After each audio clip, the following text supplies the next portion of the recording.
So നേരത്തെ വീഡിയോയുടെ ബാക്കിയാണിത്. So Thommi എന്ന് പറഞ്ഞാൽ ഭയങ്കര ഭാസ്കർ പട്ടേലാറിനോട് ലോയലായിട്ട് നിന്ന ഒരാളാണ്.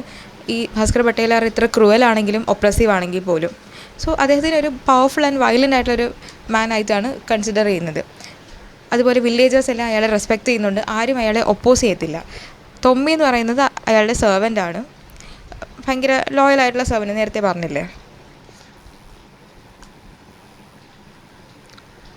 സോ അയാളുടെ ലൈഫ് എന്ന് പറയുന്നത് ഭാസ്കർ പട്ടേലാർ പറയുന്ന കാര്യങ്ങൾ അനുസരിച്ച് മുന്നോട്ട് പോവുക എന്ന് പറയുന്നൊരു കാര്യമാണ്. സോ തൊമ്മിയും ഭാസ്കർ പട്ടേലാറിൻ്റെയും ഇടയ്ക്കുള്ള ഒരു പവർ ഡൈനാമിക്സിനെ പറ്റി പറയുന്നുണ്ട്. ആ ഒരു സോഷ്യോ പൊളിറ്റിക്കൽ ബാക്ക്ഗ്രൗണ്ട് പറയുന്നുണ്ട്.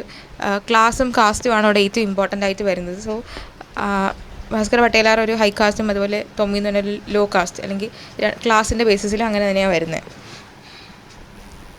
സോ തൊമ്മിക്ക് ഭയങ്കരമായിട്ടുള്ള ഇൻറ്റേർണൽ കോൺഫ്ലിക്റ്റ് ഒക്കെ വരുന്നുണ്ട്.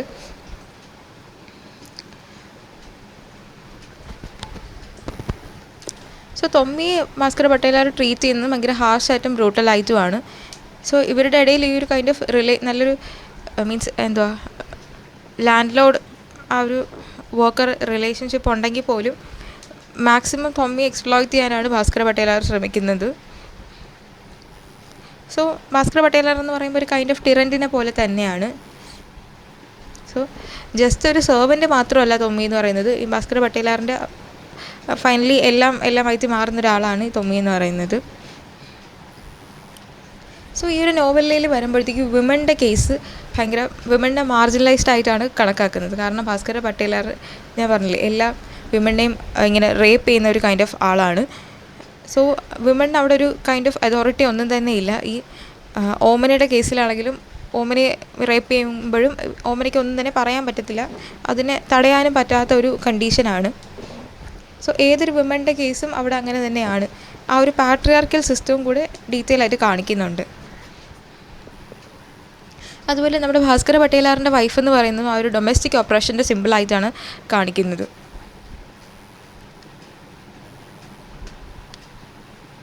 അതുപോലെ വരുന്ന മറ്റൊരു തീമാണ് തൊമ്മിയുടെ ഐഡൻറ്റിറ്റിക്ക് വേണ്ടിയുള്ളൊരു സെർച്ച്.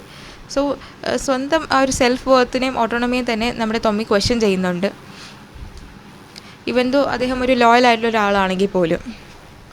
സോ അദ്ദേഹം ഈ ഭാസ്കർ പട്ടേലാറിൻ്റെ കൂടെ എല്ലാം നിൽക്കുകയും കാര്യങ്ങളൊക്കെ ചെയ്യുന്നുണ്ടെങ്കിൽ പോലും ആ ഒരു ഒപ്രസീവായിട്ടുള്ള കാര്യത്തിൽ നിന്നും ഒരു ആ ഒരു ഒപ്രസീവായിട്ടുള്ള ആ ഒരു ചങ്ങലയിൽ നിന്നും പുറത്തേക്ക് വരണം എന്ന് പറയുന്നൊരു കാര്യം എപ്പോഴും തൊമ്മിയുടെ മനസ്സിലുണ്ട്. സോ ആ ഒരു ലോയൽറ്റി എന്ന് പറയുന്നത് ജസ്റ്റ് നമ്മുടെ തൊമ്മിയുടെ ചോയ്സ് അല്ല ലോയൽറ്റി എന്ന് പറയുന്നത്. ആ ഒരു ഭാസ്കർ പട്ടേലാറിനുള്ള ഒരു പേടിയും കാരണമാണ് ആ ഒരു ലോയൽറ്റി വരുന്നത് തന്നെ.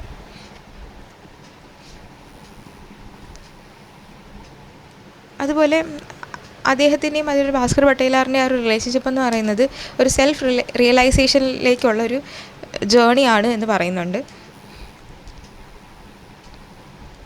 ആൻഡ് ഈ ഒരു ക്ലൈമാക്സ് എത്തുമ്പോഴത്തേക്ക് തൊമ്മിക്ക് ഒരു kind of moral and existential dilemma face ചെയ്യും. സോ ഭാസ്കർ പട്ടേലാർ ഭയങ്കര വയലൻ്റ് ആയിട്ടൊക്കെ മാറുന്നുണ്ട്.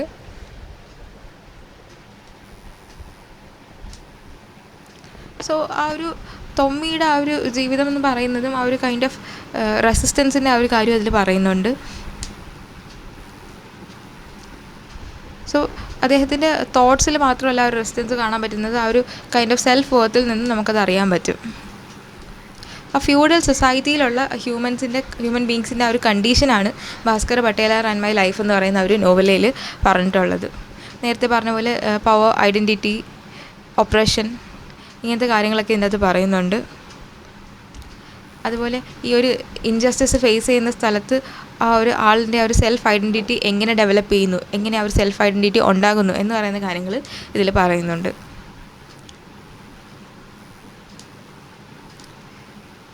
The story leaves with a profound understanding of the ways in which individuals navigate their lives within oppressive systems and the quiet but significant acts of resistance that define their search for identity and meaning. Thomas' narrative, marked by loyalty, conflict and self-discovery, serves as a testament to the resilience of the human spirit in the face of overwhelming odds. So ഇത്രത്തോളം ഒരു oppressive സിസ്റ്റത്തിൽ നിൽക്കുന്നുണ്ടെങ്കിൽ പോലും ആ ഒരു ചെറിയ acts of റെസിസ്റ്റൻസിൻ്റെ കാര്യങ്ങൾ അതിൽ പറയുന്നുണ്ട്.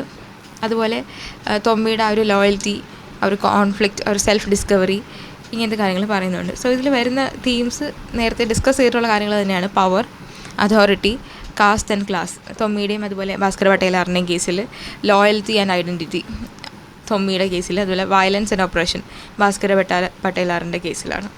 സോ ഇത്രയേ ഉള്ളൂ ഇത്.